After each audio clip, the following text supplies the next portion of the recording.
Hello everyone, Max here with Fiction Rant, bringing you part 3 of my series discussing the Star Trek versus Star Wars debate. This part will discuss the offensive capabilities of the weaponry in each universe.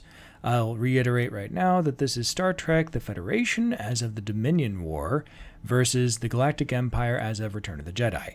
I want to start by just trying to quantify the destructive capabilities of the standard Star Trek phaser arrays versus Star Wars turbolasers. I'll also want to look into accuracy and effective range for each weapon. I'm going to omit photon torpedoes and other projectile weapons since none of them have particularly well-defined destructive capabilities beyond generally being more destructive than the energy-based weapons. I'll try to be fairly general about the capabilities since going through every last weapon in each series and covering all the different tiers of those weapons will get pretty cumbersome pretty quick. As both universes are pretty inconsistent with their own power levels, I'll try to stick with actual demonstrations of destructive capabilities since there's a robust fan base on both sides who've done plenty of analysis already to try to quantify things, and I'll be sure to link my sources in the description. I'll start with the Star Wars Imperial 1 Star Destroyer. It has 60 turbolaser batteries, each of which include 2 turbolaser cannons firing in tandem, 60 ion cannons, and 10 tractor beam emitters. For the purposes of our comparison, we'll limit the discussion to the turbolasers since they're the most destructive of these weapons. In Empire Strikes Back, we get a clear view of just how much energy is being thrown around, while the Star Destroyers are in the midst of the asteroid belt vaporizing giant rocks in a single hit. I won't bore you by going through all the math, but when you check out my sources, suffice to say, doing so would require about 30 terajoules, or 30 million megajoules of energy, so the turbolasers would have to be putting out at least this much energy per shot. The weapons are manually targeted by gunnery crews and have an effective range of about 1,200 kilometers.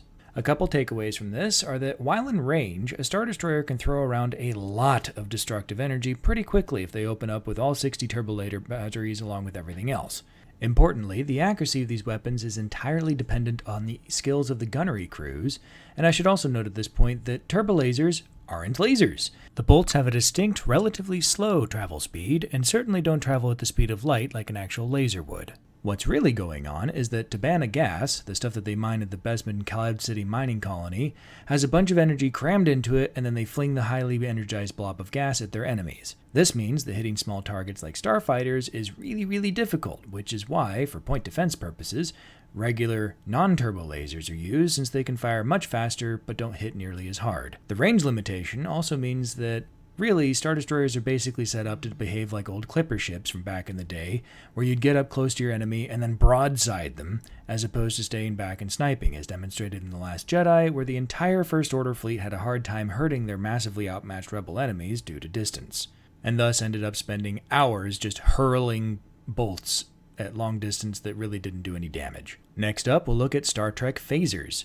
I'm going to use the phasers on board Picard's Enterprise as my example for this, since we get a good demonstration of their power level in the Next Generation Season 4, Episode 6, Legacy. In this episode, the Enterprise uses a phaser beam to drill 1,600 meters into a planet's crust to rescue some people who are trapped underground. Drilling this hole at the size we see on screen and the time we see it being done would require about 173 terawatts, or 173 million megawatts of energy. These phasers are computer targeted by a single tactical officer with pinpoint accuracy at a range of up to 300,000 kilometers. Like the turbolaser, phasers are also not lasers, but instead they are high-energy particle beams, in this case using fictional nadion particles, which are supposed to disrupt matter. However, in this case, the beam travels nearly the speed of light, so thus it's actually a beam instead of a bolt. In any case, we've run into a bit of a snag here since we're comparing the joules of turbolasers against the watts of phasers. So what does this all mean? Well, if you think back to your high school science classes, you'll remember that 1 watt is 1 joule per second. This means that for our comparison, in a single phaser versus a single turbolaser comparison, a phaser can output the energy of over 5 turbolaser shots every second. However, we're not talking about one weapon versus one weapon. We're talking about overall ship armament.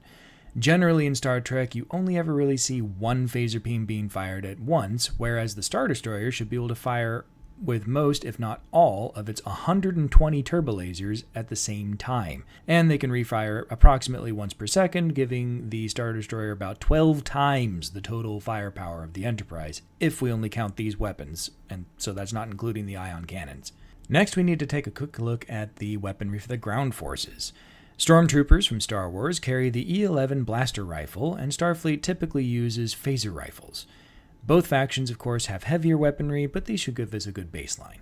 As demonstrated in the shows and movies, the E11 blaster rifle, assuming the troopers actually hit anything, are plenty lethal to most targets, though sufficient armor or cover can protect you, at least for a while. They also have a stun function, which appears to shoot in more of a cone than a single bolt, making them capable of potentially hitting multiple targets in a single shot. Star Trek makes liberal use of a variety of phasers, though I'll just stick with phaser rifles as I said. During the Dominion War, we got to see them in use frequently whenever ground combat was occurring. Phasers in general are pretty versatile with variable power settings that are capable of stunning, killing, and even vaporizing their targets. Handheld phasers like this are functionally the same as the shipboard versions of the beams, no real discernible travel time for the beam, and relatively low refire rate. My takeaway from all of this is that both factions have weaponry that is close enough in power level to at least be dangerous to the other side in a confrontation.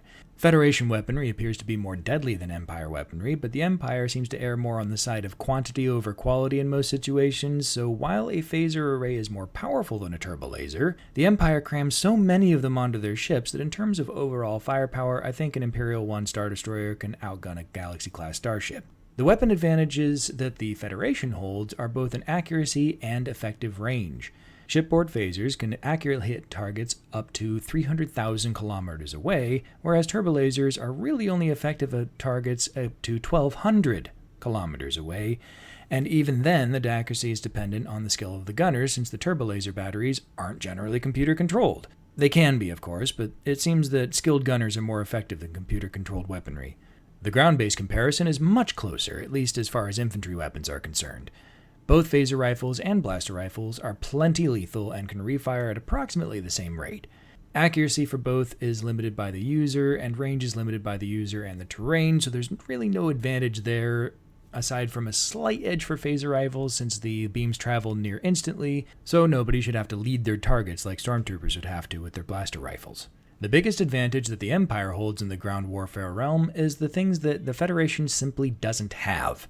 The Empire uses AT-ST and AT-AT walkers that are heavily armed and armored, and against which handheld favors would probably have limited effectiveness. They also have a handful of lightsaber-wielding force sensitives who are quite formidable opponents on the ground, and because their ability to deflect blaster bolts is due to precognition as opposed to just being fast, they should actually be able to block single phaser shots as well, though concerted efforts would probably still be able to hit them just fine. So, how will this impact the overall matchup? Well, you just have to check out the rest of the series to see what I think about that question. But in the meantime, what do you think of all this? Did I skip over something that I shouldn't have? Are my numbers totally wrong?